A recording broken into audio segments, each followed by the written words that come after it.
यहाँ सबैलाई यसको नाममा जय मसीह। आज फेरि परमप्रभु परमेश्वरको वचन लिएर यहाँहरूसम्म आएको छु र प्रभुले यहाँहरू सबैलाई प्रशस्त मात्रामा आशिष दिनुभएको र आज खास गरी परमेश्वरको मानिसहरूले पृथ्वीमा अधिकार गर्ने शासन गर्ने व्यक्ति कसरी हुन सक्छ र त्यसको चाबी के हो अर्थात् सफलताको चाबी के हो भन्ने विषयमा आज हामी कुराकानी गर्नेछौँ। धेरै मानिसहरू सफल हुन चाहन्छन्, ठुलो बिजनेसम्यान हुन चाहन्छन्, ठुलो सेवाकाई गर्न चाहन्छन् अनि ठुलो व्यक्ति बन्न चाहन्छन्। त्यसको पछाडि त्यसको चाबी चाहिँ उनीहरूले थाहा पाउँदैनन् अनि आफ्नो प्रयासले, आफ्नो मेहनतले, आफ्नो परिश्रमले एउटा सफल व्यक्ति बन्न चाहन्छन्। त्यो पनि ठिक छ, तर खास परमेश्वरको तरिका चाहिँ सफल व्यक्ति बन्ने उहाँको सिद्धान्त चाहिँ के हो भन्ने कुरा हामी आज बुझ्नेछौँ र त्यो सिद्धान्त बाइबलबाट हामी हेर्छौँ। त्यो चाहिँ परमेश्वरको प्रिन्सिपल चाहिँ हामीले फलोअप गर्नुपर्ने हुन्छ, जसले परमेश्वरको प्रिन्सिपलद्वारा आफूलाई त्यसको बसमा हुन्छन्, त्यो प्रिन्सिपलको अन्डरभित्र आफूलाई पार्छन्, ती व्यक्तिहरू एउटा सफल व्यक्ति हुन्छन्। संसारमा जति पनि मान्छेहरू छन् परमेश्वरको जनहरू नै छन् अनि तिनीहरूले बाइबलको परमेश्वरको वचनलाई चाहिँ उनीहरूले पहिलो प्रायोरिटी दिएर वचनअनुसार चाहिँ उनीहरू आफूलाई कसरी वचनको अधीनतामा ल्याउनुपर्छ भन्ने कुरा उनीहरूले बुझेका छन्। यहाँनिर म तपाईँलाई योसुको पुस्तकमा म तपाईँलाई पढ्न सुनाउँछु। तपाईँले सबैजनालाई थाहा भएको विषय हो। यो योसु 1:8 भन्छ सबैभन्दा सफल व्यक्ति बन्ने उपाय। सबैभन्दा पहिले योसु 1:8 भन्छ, व्यवस्थाको यो पुस्तक तेरो ओठबाट नहटो, तर तैँले त्यसमाथि दिन रात ध्यान गर्नु र त्यसमा लेखिएको सबै कुरा होसियारी साथ पालन गर्नु र तेरा सबै मार्गमा तैँले उन्नति गर्नेछ र सफलता पाउनेछ। अनि हामीले सफलता पाउन चाहिँ सबैभन्दा पहिला परमेश्वरको वचन दिन रात त्यसमा ध्यान दिनु हुन्छ।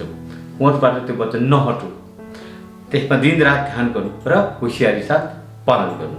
आउनुहोस् आज हामी परमेश्वरको वचन के कुरा चाहिँ पालन गर्नुपर्छ त सफल व्यक्ति बन्नको लागि त्यो विषयमा हामी हेर्नेछौँ।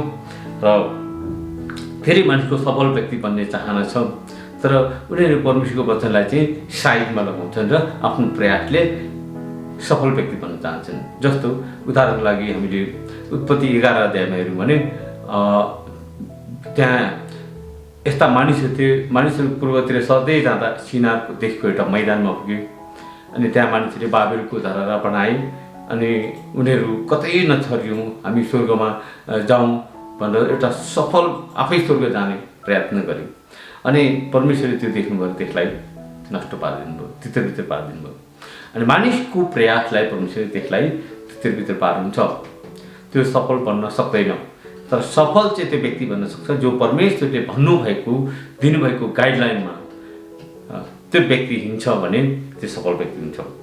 र त्यो सफल व्यक्तिको कसरी हुने भन्ने सिद्धान्तको एउटा चाबी हो शिरको नेतृत्वमा चल्नु। शिरको नेतृत्व भन्ने कुरा आजसम्म मण्डलीहरूले यसलाई राम्रोसँग ध्यान दिएका छैनन्, न त घर परिवारमा, न त मण्डलीमा, न त बाहिरको संसारमा। त बर्बादै छ संसारमा। त राष्ट्रको प्रधानमन्त्री देशको शिर हो भन्ने कुरा बुझेकै थिएन। प्रधानमन्त्री राष्ट्रपति राष्ट्रको शिर हो भन्ने कुरा, शिरको कसरी होनर गर्नुपर्छ भनेर उनीहरूले थाहै छैन, ढुङ्गाबुढा गर्न पाएको। तर अब मण्डलीमा पनि त्यही प्रिन्सिपल भित्र पस्यो, शिरलाई कसरी होनर गर्नुपर्छ भन्ने कुरा मण्डलीले बिर्स्यो।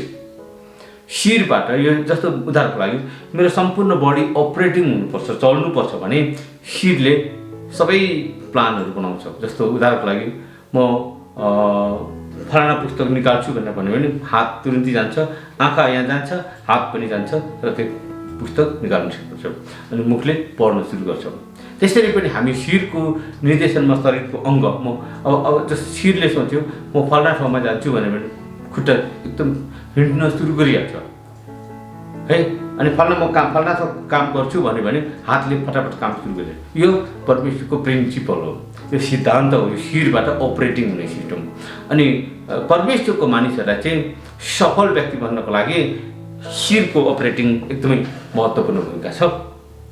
बाइबलले भन्छ, यहाँनिर हामीले बुझ्नुपर्ने हुन्छ, जब हामीले परमेश्वर र प्रभु यीशु ख्रीष्टको सिद्धान्तलाई हेऱ्यौँ भने यस सबै कुरा थाहा पाउँछौँ। कसरी येशू ख्रीष्टले परमेश्वर पिताको, येशू ख्रीष्टको शिर चाहिँ परमेश्वर हुन्छ भन्छ बाइबलले।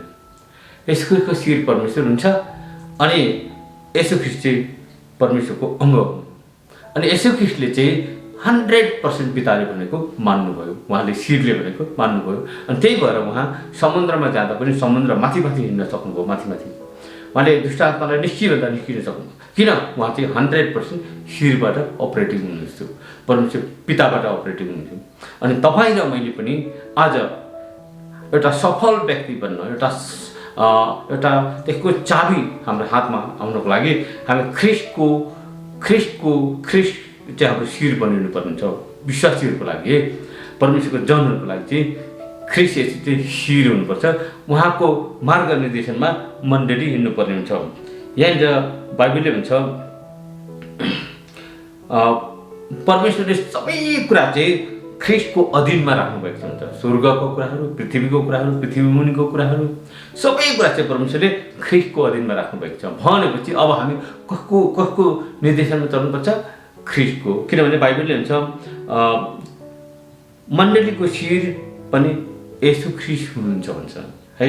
पहिलो कोरिन्थीको पुस्तकमा तपाईँले हेर्नुभयो भने 15:27 - 28 पदमा हेर्नुभयो भने तपाईँ त्यहाँ पाउनुहुन्छ।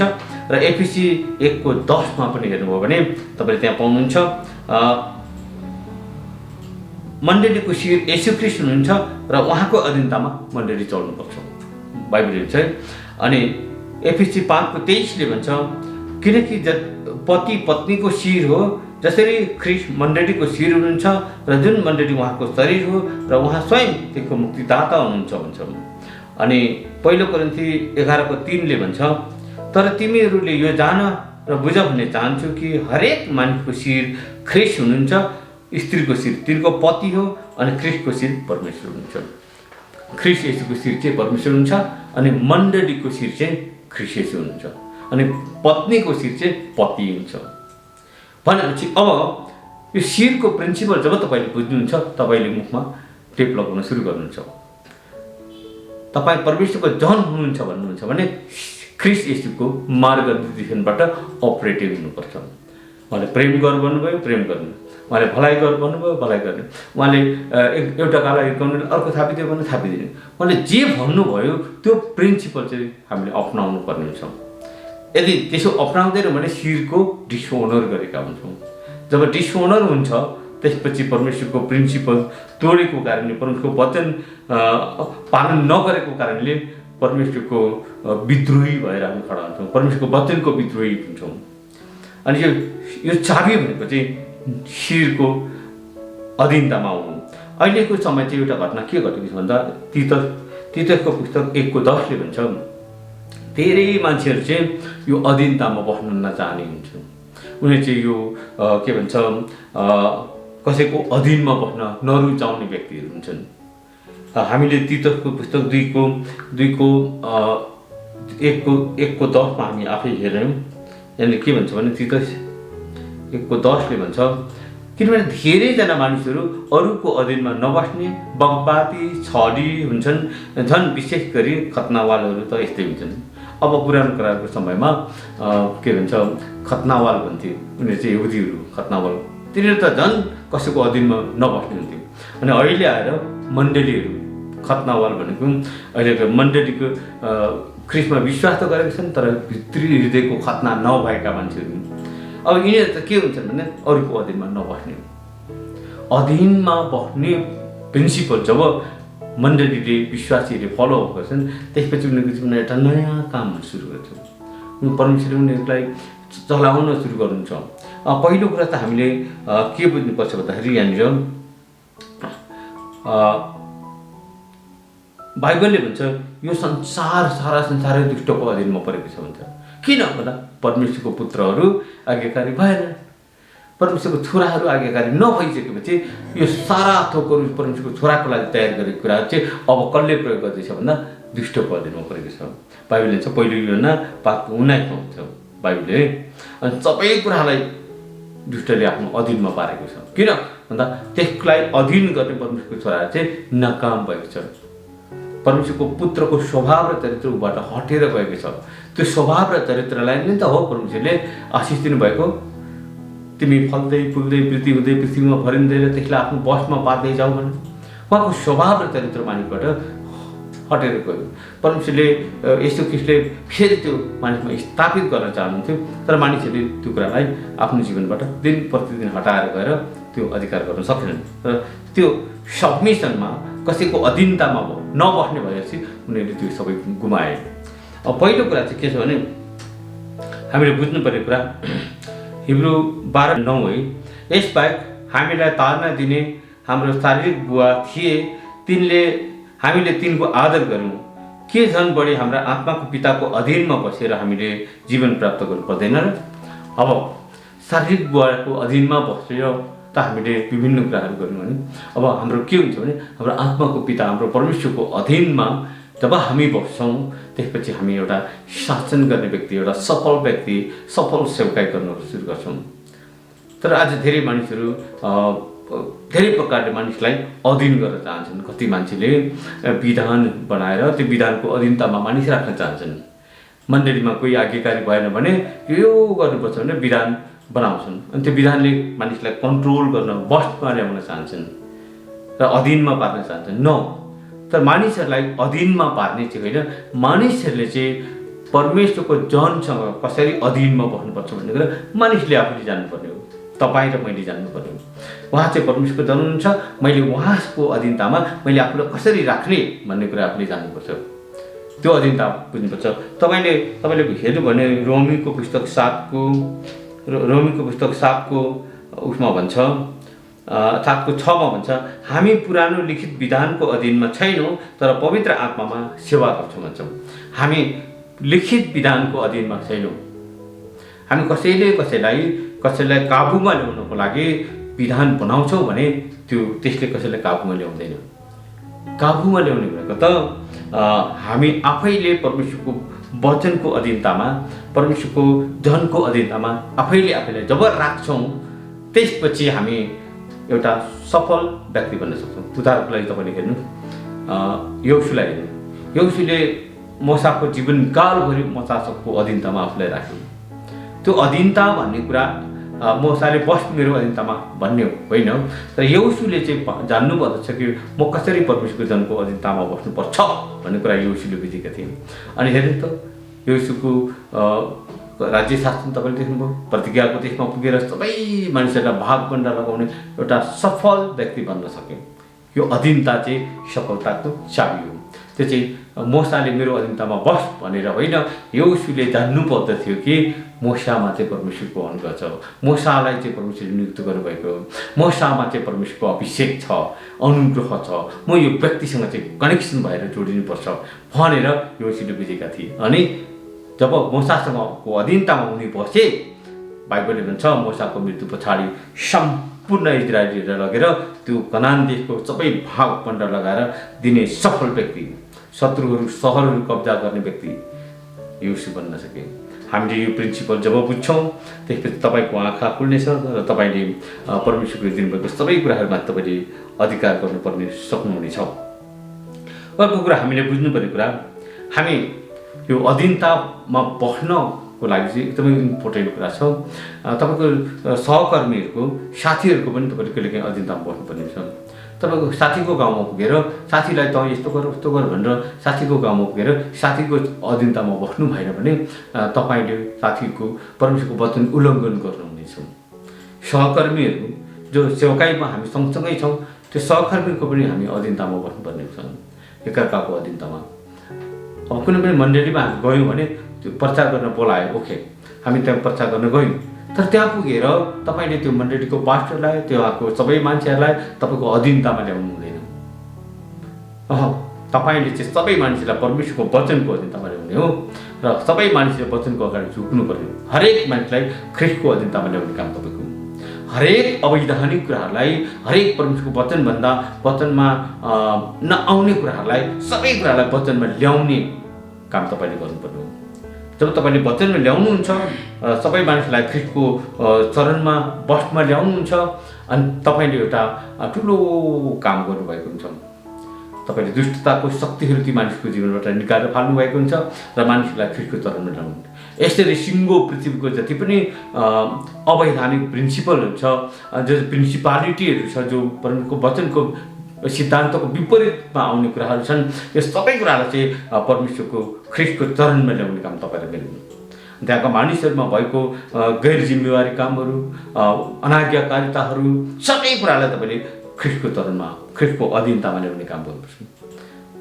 अनि त्यो त्यहाँको पास्टरलाई चाहिँ तपाईँले अधीन गरेन, विश्वासीले अधीन गरेन, सबै मानिसलाई चाहिँ ख्रीष्टको अधीनतामा ल्याउने काम तपाईँले र मैले गर्नुपर्छ। सेवकाई भनेको यो आज कसैलाई अधीनतामा ल्याउनको लागि, सरकारलाई अधीनतामा ल्याउनको लागि उफ्री पाफ्री गर्ने होइन, परमेश्वरको वचनको अधीनतामा सबै कुरा ल्याउने काम हामीले गर्नुपर्ने छ। र अर्को कुरा तपाईँलाई थाहा छ, हामीले बुझ्नुपर्ने कुरा, एउटा विद्यार्थी सफल विद्यार्थी हुनको लागि उसले आफ्नो टिचरसँग कसरी त्यसको अधीनतामा बस्ने, कसरी क्लोज सम्बन्ध बनाउने, टिचरसँग कति घनिष्ठ हुने, त्यसैमा त्यसको भविष्य छ। टिचरसँग झगडा गर्ने, रिसाउने, पढ्दै नपढ्ने गरेर हिँड्यो भने त्यो भविष्य त्यसको त्यो फेल हुन्छ। त्यो किनभने उसले परमेश्वरको प्रिन्सिपललाई तोड्यो।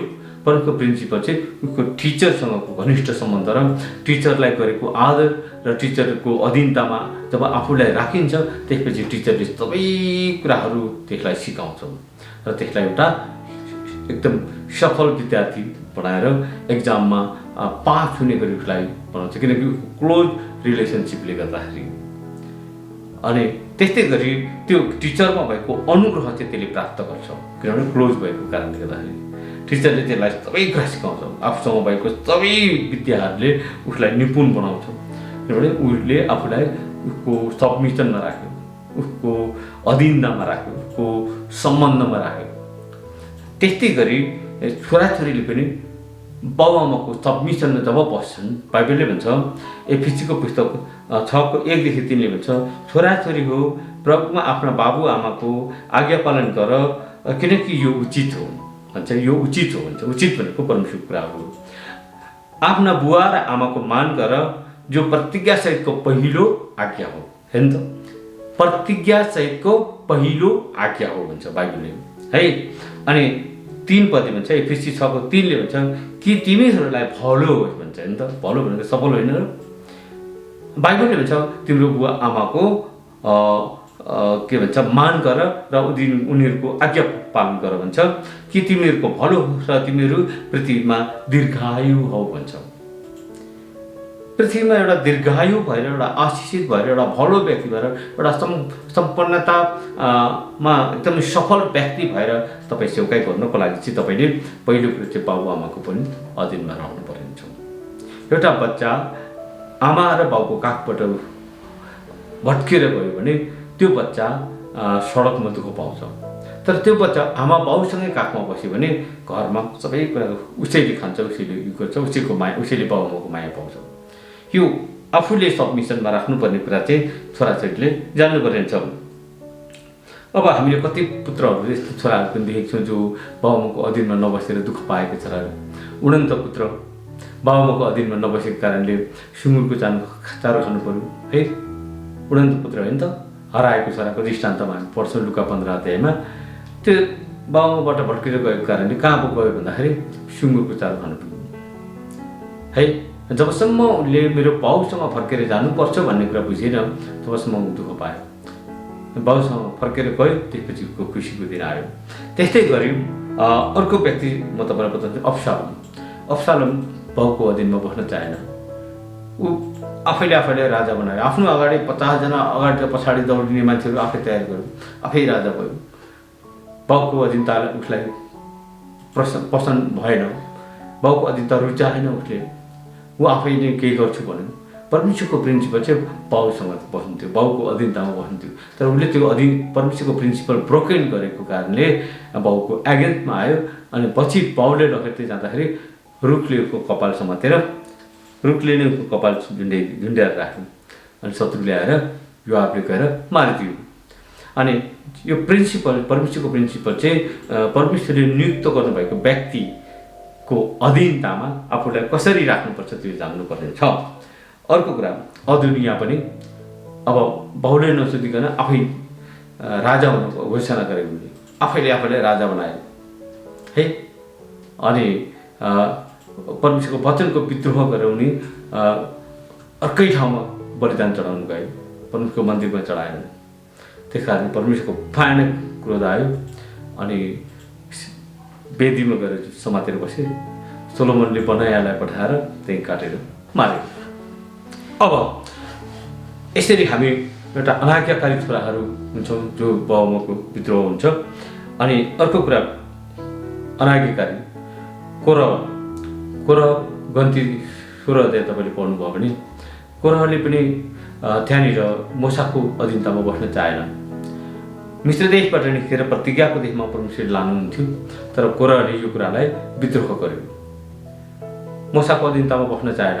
र मोसालाई भन्छ तपाईँहरू आफैले आफैलाई के ठान्नुहुन्छ, तपाईँले जस्तो त म पनि गर्न सक्छु, यी मानिसहरूलाई मार्नलाई तपाईँले लाँदै हुनुहुन्छ।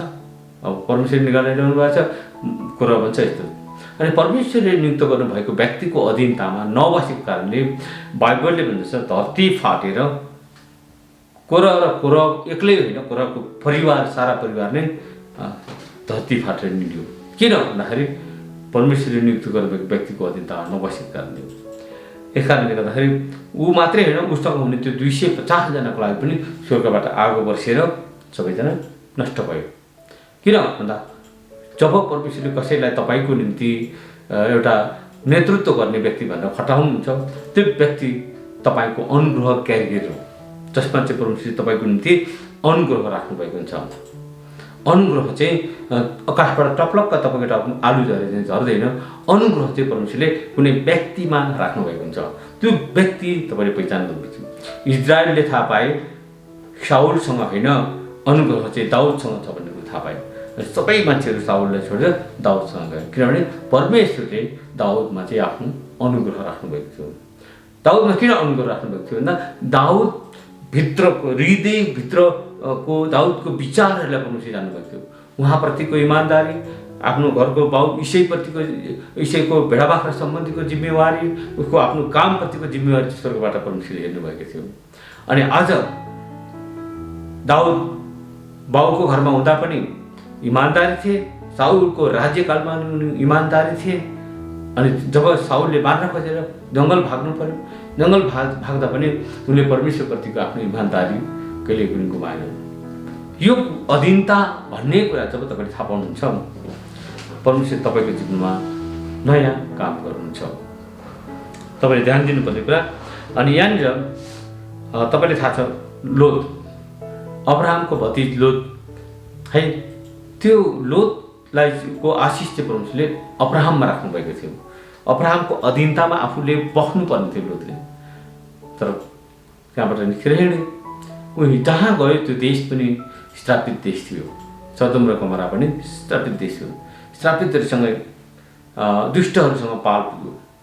हामीले यसरी थाहा पाउनुपर्छ, परमेश्वरको अनुग्रह क्यारियर्सलाई कहिले पनि हामीले त्यो अनुग्रहको अधीनतामा बस्नुपर्ने हुन्छ, आफूलाई राख्नुपर्ने हुन्छ। परमेश्वरको अनुग्रह बोकेको व्यक्ति तपाईँले थाहा पाउनुभयो भने तपाईँ दायाँ बायाँ नलाग्नु, त्योसँग हिँड्नु। जसरी एलियासँग सँगै एलिसा हिँडेको थियो त्यसरी हिँड्नुपर्ने हुन्छ।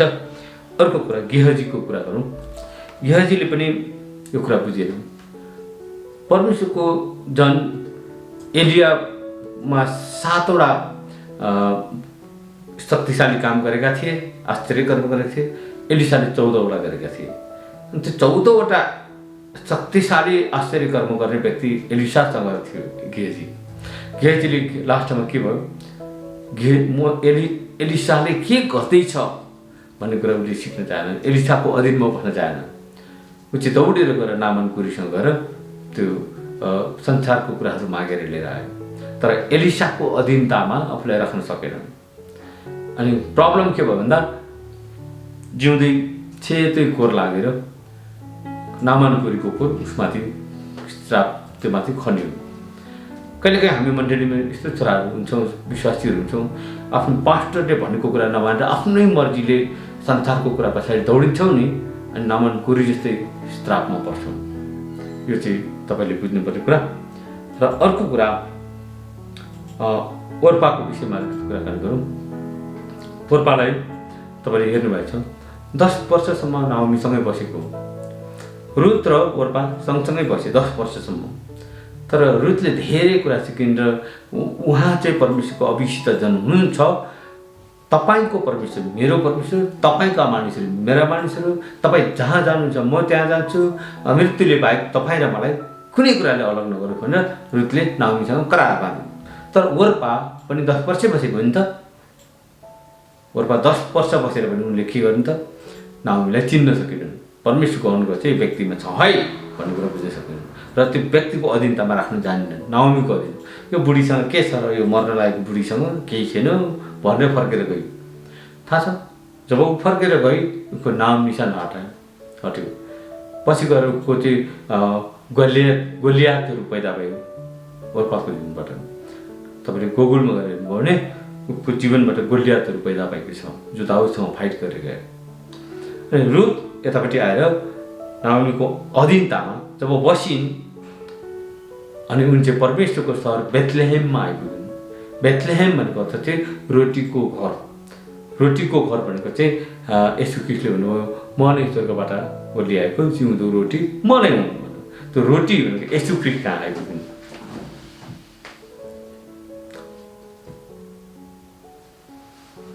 यस कारणले गर्दाखेरि हामीले यहाँनिर एउटा कुरा बुझ्नुपर्ने छ कि जसरी ओर्पाले आफ्नो सासू परमेश्वरको जनसँग भएको अनुग्रहलाई पहिचान गर्न सकिनन्, त्यसरी उनी नाश गरेर गइन्। अनि त्यस्ता खालको अधीनतामा बस्न नचाहने मान्छे चाहिँ हराएर जान्छ, पतन भएर जान्छ। अनि हामीले थाहा पाउनुपर्छ, अब अधीनमा बस्ने छोराहरू हामी हेरौँ, हामीले भर्खरै कुरा गऱ्यौँ रुथलाई नाओमीसँग बस्नाले गर्दाखेरि उनको जीवन चाहिँ बेथलेहेमसम्म आइपुगिन्, रोटीको घरमा आइपुगिन्। जब रोटीको घरमा आइपुगिन् उनको विवाह चाहिँ बोअजसँग भयो। बोअजसँग विवाह भएपछि उनले ओबेदलाई जन्माइन्, ओबेदले इसाईलाई जन्माए, इसाईले दाउदलाई जन्माए। अनि दाउदको वंशबाट येशू ख्रीष्ट आउनुभयो। यसरी अधीनतामा बस्ने मानिसहरूको जीवनबाट चाहिँ परमेश्वरले पुत्रहरू पैदा गर्नुहुन्छ जसले संसारमाथि शासन गर्छ, जसले शत्रुहरूमाथि शासन गर्छ, जसले किल्लाहरू भत्काउन सक्छ, जसले सबै संसारको सृष्टिमाथि शासन गर्न सक्छ। यो अधीनतामा बस्नेहरूको मण्डलीको विश्वासीहरू यस्तो हुन्छन्। प्रभुले यहाँ सबैलाई बुझ्ने समझ दिनुभएको छ। अब म जान्दछु, प्रभुले यहाँलाई बुझ्ने समझ दिनुभएको छ। र अर्को कुरा हामीले बुझ्यौँ यहाँनिर नोहको छोरा पनि तपाईँले थाहा छ सेम र एपेत, उनीहरूले बाउको अधीनतामा बसे, बाउको अनुग्रहमा बसे, बाउको अपमान गर्न चाहेनन्। तर हामीले बाउको अपमान गर्यौँ, कारण के भयो भन्दाखेरि ऊ श्रापित भयो। अनि सेम र एपेतले सबै जातिहरूभन्दा उच्च जातिको अधिकार पाए, उच्च समृद्धि र सम्पन्नता चाहिँ उनीहरूले पाए। उनीहरूको बसमा धेरै नोकरहरू भए, हामको सन्तान सबै उनीहरूको बसमा आए। यस कारणले गर्दाखेरि त्यस्ता व्यक्तिहरू हुन्छन् जो कसैको सबमिसनमा अधीनतामा बस्न नचाहने व्यक्ति चाहिँ कहिल्यै सफल व्यक्ति बन्न सक्दैन। यस कारणले गर्दाखेरि तपाईँले थाहा छ इसाक र याकुबको कुरा। इसाकले अब्राहमको अधीनतामा बसे, 40 वर्षसम्म हुँदासम्म उनले विवाह गर्दैनन्। 40 वर्षको उमेरसम्म कनानीको देशमा बसेर कनानी केटीहरू ल्याएनन्। अब्राहमले उनको निम्ति उनको पुरानो खानदान भएको ठाउँमा, उनको पुरानो घर मानिसहरू भएको ठाउँमा उनकै नातेदारबाट चाहिँ उनको निम्ति बुहारी ल्याउन लगाए। तर कहिले पनि उनी गएनन्, कहिले पनि कनानीहरू बिहा गरेनन्। इसाकले कहिले पनि कनानी केटीसँग बिहा गरेनन्। बाउको अधीनतामा बाउले यसो गर्नुपर्छ है छोरा भन्दा हुन्छ। तपाईँलाई थाहा छ याकुबले पनि कहिले पनि कनानी केटीहरू बिहा गरेन। बाउले उसलाई पनि लाबानको घरमा पठायो, जा तेरो मामाको छोरीहरूमा चाहिँ एउटा विवाह गर्नु। अनि बाउको अधीनतामा बस्नेहरूले नि शासन गर्छन्। तर थाहा छ तपाईँले थाहा पाउनुभयो भने अचम्म लाग्छ तपाईँलाई। इस्माइलले मिस्त्री केटी बिहा गर्यो, एसावले एदोमले कनानी केटीहरू बिहा गरे। बाउलाई नसोधिकन, बाउ आमालाई नसोधिकन कनानीहरू ल्याए। तिनीहरूले चाहिँ कहिले पनि परमेश्वरको वचन पुरा गर्दैन। जब याकुबको समय आयो, याकुबको पालो आयो, उनले चाहिँ बाउले भनेको ठाउँमा गएर विवाह गरे। र अधीनताले पनि हामीलाई उच्च स्थानमा लैजान्छ र हामीले यहाँनिर बुझ्दै जान्छौँ। एलिसाको विषयमा हामीले सुन्दैछौँ कसरी चाहिँ एलिसाले चाहिँ परमेश्वरको वचनअनुसार काम गर्दै थिए, परमेश्वरको वचन एलियालाई पछ्याउँदै थिए, परमेश्वरको अधीनतामा आफैलाई राख्दै थिए। एलिया भन्दै थिए म चाहिँ अब बेथेलमा जान्छु, गिलगालमा हुँदाखेरि भन्दै थिए बेथेलमा जान्छु, तिमी यहीँ बस्छ।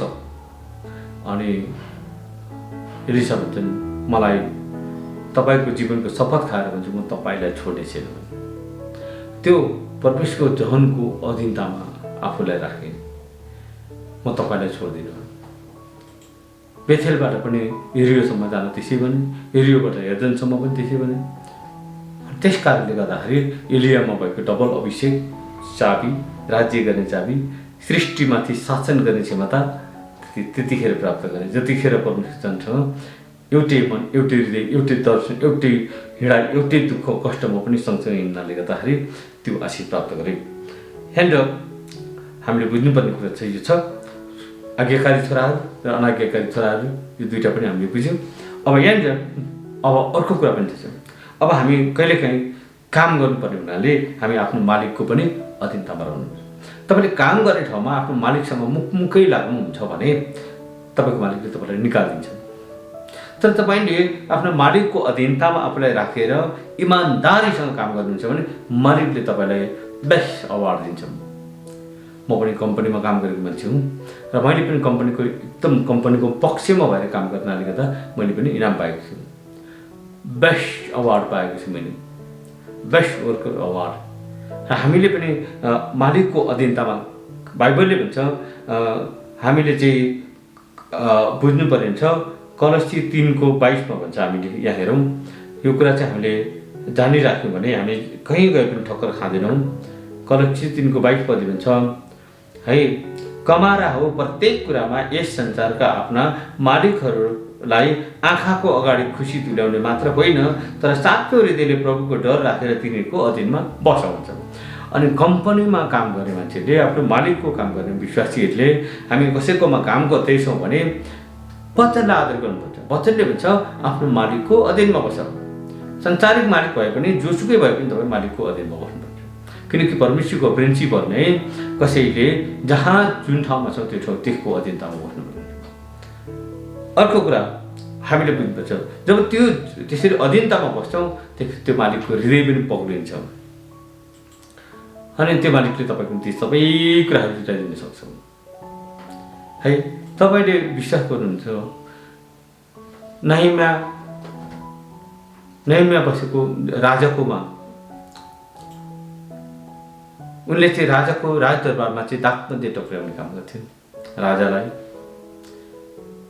अनि जब उनले दागमध्ये टक्राउने काममा इमान्दारीसँग काम गर्थे अनि उनले चाहिँ पछि गएर इजरायलको यरुसलेम सहर निर्माण गर्ने अनुमति राजाबाट पाए। आजको क्रिस्चियनहरूले राजालाई, सरकारलाई कसरी सहायता गर्नुपर्छ, कसरी सरकारको सेवा गर्नुपर्छ, कसरी सरकारको अधीनतामा बस्नुपर्छ भन्ने कुरा जान्दैनन्। यहाँनिर हामीले बुझ्यौँ भने बाइबलले भन्दछ सरकारको अधीनमा कसरी बस्नुपर्छ र कसरी सफलताको चाबी हाक्नुपर्छ भन्ने कुरा बाइबलले भन्छ। रोमी 13:1-8 म पढ्छु भने तपाईँले यसलाई सुन्नु मात्रै है। रोमी 13:1-8 हरेक व्यक्ति शासन गर्ने प्रशासकहरूको अधीनमा बसोस्, परमेश्वरबाट आएको अधिकार बाहेक अरू कुनै अधिकार हुँदैन। कोही मान्छे प्रधानमन्त्री हुन्छ भने पनि त्यो परमेश्वरबाट नियुक्त भएको हुन्छ है। त्यो कुरा तपाईँले याद राख्नुपर्छ। जुन प्रशासकहरू छन् ती परमेश्वरबाट नियुक्ति भएका हुन्छन्।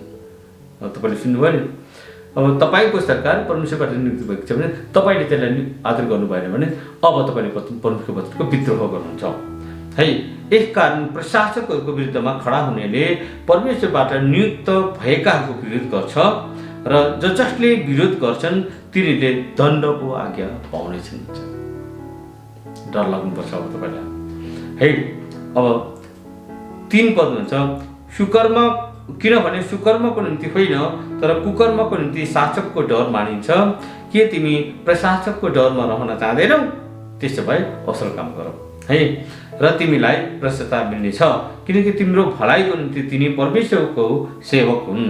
यदि तिमी खराबी गर्छौ भने डर मान, किनभने तिमीले तरबार व्यर्थमा भिर्दैनन् है, व्यर्थमा भिर्दैनन्।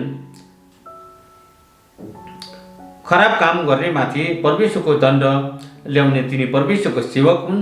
यसकारण परमेश्वरको दण्डबाट बच्नलाई मात्र होइन तर विवेकको निम्ति पनि तिमी तिनको अधीनमा रहनुपर्छ। यसै कारणले पनि तिमी कर तिर्दछौ, किनकि प्रशासकहरू यसै कामको निम्ति निरन्तर लागिरहने परमेश्वरको सेवकहरू हुन्। त्यही भएर सरकारको नियुक्त गरेको व्यक्ति चाहे तिनी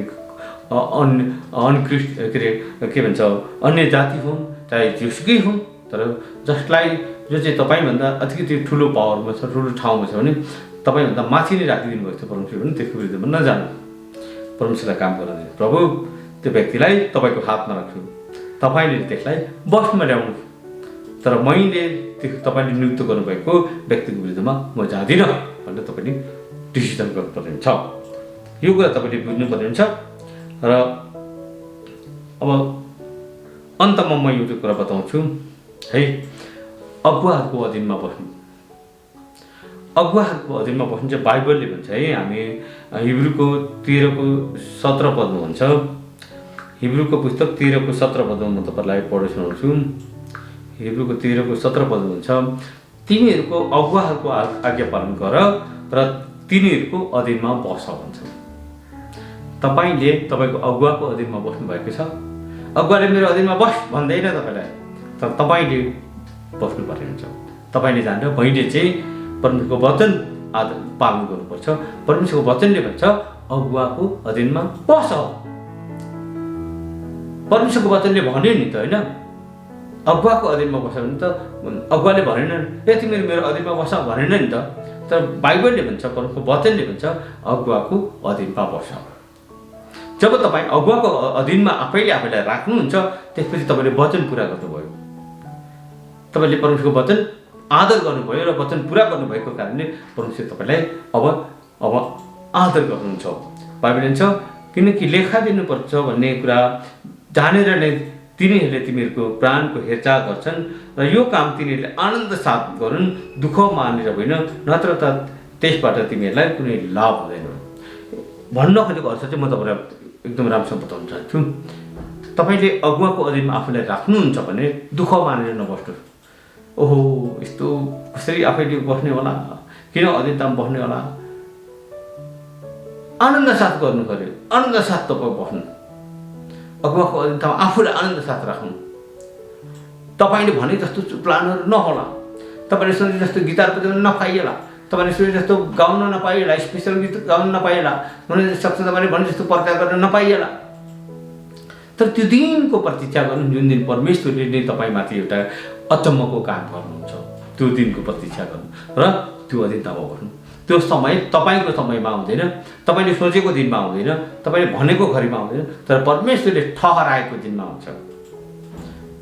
सोलोमनलाई राजा हुन परमेश्वरले ठहराएको दिन हो, तर अब्सालोमले आफैलाई परमेश्वरको समय पर्खेन, आफैलाई राजा बनायो। अदोनियाले आफैलाई राजा बनायो। अनि हामी आफैलाई ठिक एकदमै केही गरिहाल्ने जस्तो देखाउँछौँ, त्यो परमेश्वरको वचनको विद्रोह हो। परमेश्वरले नै जब समय दिन्छ त्यो पछि कुनै पनि मान्छे तपाईँको हातबाट ती कुराहरू खोसेर लान सक्दैन। त्यति पावर अवश्य तपाईँमा हुन्छ, किनकि तपाईँले परमेश्वरको वचनलाई आदर गर्नुभएको हुन्छ। यस कारणले गर्दाखेरि हामीले बुझ्नुपर्ने कुरा अगुवाहरूको अधीनमा बस्नुपर्ने कुरा। पहिलो पत्रुस 5:5ले पनि हामीलाई यसो भन्छ, म तपाईँलाई बताउँछु यहाँ चाँडै गरेर। पहिलो पत्रुस 5:5 हुन्छ, यसै गरी जवान हो बुढापाकाको अधीनमा बस्छ। एकअर्काको अधीनमा रहेर तिमीहरू सबैले नम्रताको वस्त्र धारण गर, किनभने परमेश्वरले अहङ्कारीहरूको विरोध गर्नुहुन्छ र नम्रहरूलाई अनुग्रह गर्नुहुन्छ। जो नम्र हुन्छ र अगुवाहरूको अधीनमा बस्छ त्यसले चाहिँ पछि गएर राज्यहरू कब्जा गर्छन्, शासन गर्छन्, ठुला ठुला सहरहरू कब्जा गर्छन्, धेरै मानिसहरू कब्जा सृष्टिमाथि शासन गर्न सक्छन्।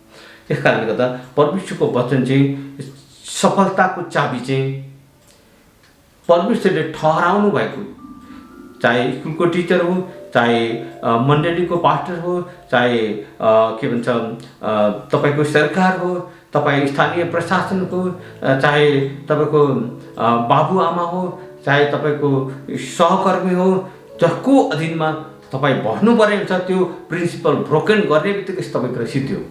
तपाईँले त्यो प्रिन्सिपल ब्रोकन नगर्नु, तपाईँको बाल्यकालदेखि तपाईँको बुवाआमाको अधीनमा, त्यसपछि स्कुलको टिचरको अधीनमा, त्यसपछि तपाईँले आफ्नो पास्टर अगुवाको अधीनमा, त्यसपछि तपाईँ सेवाकाई गर्ने ठुलो हुनुभयो भने तपाईँ ख्रिस्टको अधीनतामा आउनुपर्छ। सबै कुरा तपाईँभित्र भएको सम्पूर्ण कुराले ख्रिस्टको बसमा, ख्रिस्टको अन्डरमा, ख्रिस्टको नेतृत्वमा तपाईँ अपरेटिङ हुनुपर्छ, ख्रिस्टको बसमा तपाईँ आउनु। अनि त्यो व्यक्ति, सफल सेवकाई, सफल जीवन र अनन्त कालसम्मको अनन्त जीवन त्योसँग हुन्छ। जसलाई कसैले क्रुसमा टाँगेर मार्नै आयो भने पनि त्यो त्यसको लागि आनन्दको दिन आउँछ, त्यसको लागि खुसीको दिन आउँछ। त्यो सफलताको चाबी भनेको चाहिँ तपाईँले परमेश्वरले नियुक्त गर्नुभएको र ठहराउनु भएको व्यक्तिको अधीनतामा आफैलाई राख्नु हो। परमेश्वर यहाँहरू सबैलाई प्रशस्त आशिष दिनुभएको। धन्यवाद। जय मसीह।